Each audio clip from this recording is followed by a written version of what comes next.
Buong bayan naman ng Obando sa Bulacan ang nalubog din sa baha dahil sa ulan na sinabayan pa ng high tide. Nakatutok si Julio Segovia. Sa Obando, Bulacan ang punta namin ngayong araw. Pero sa biyahe pa lang papunta sa lugar, gatuhod na ang baha sa mga lugar na dinaanan namin. Dito nga sa Barangay Polo sa Valenzuela, lubog sa baha ang ospital. Si Jay na nanganak kahapon. Kalbaryo ang inabot bago makalabas ng gusali. Isinakay sa wheelchair at kinailangan tumulay sa ipinuwestong upuan para di mabasa ang mga paa. Mahirap po kasi nakakabinat daw po eh. Dahil sa sitwasyon, napilitan kaming iwan ang aming crew cab sa boundary ng Valenzuela at Obando. Lalo't marami na raw sasakyan ang tumirik na sa daan. Mula rito sa Barangay Villa sa Valenzuela City, sumakay na lang tayo ng pedicab papunta doon sa Obando, Bulacan. Sa impormasyon kasing nakuha natin mula sa mga residente roon, inabot daw ng hanggang gadibdib ang baha sa kanilang bayan. Bukod sa walang tigil na pag-uulan mula pa kagabi, high tide din daw bandang alas 7 ng umaga kanina. Kaya lahat ng 11 barangay sa bayan ng Obando nalubog sa baha.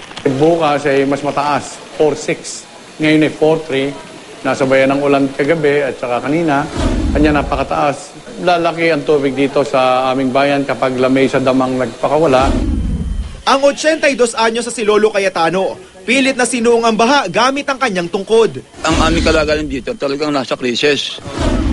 Dahil lubog sa baha ang buong bayan, apektado pati negosyo, gaya na lang ng tindahan ni Mang Mario. Medyo mahina, saka wala akong magagawa, ganyan lang talaga buhay.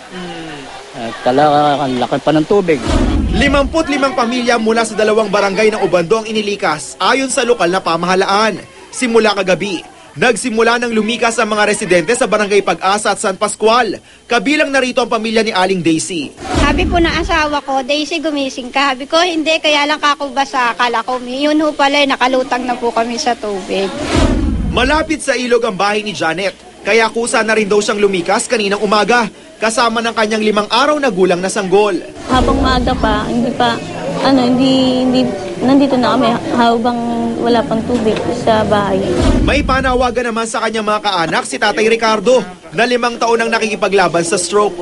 Sana po mapadala niya ako ng konting tulong. Dumating po siya noong July, hindi po ako dinadalaw eh. Aabutin pa raw ng ilang araw bago humupa ang baha sa Obando. Julio Segovia, nakatutok, 24 oras.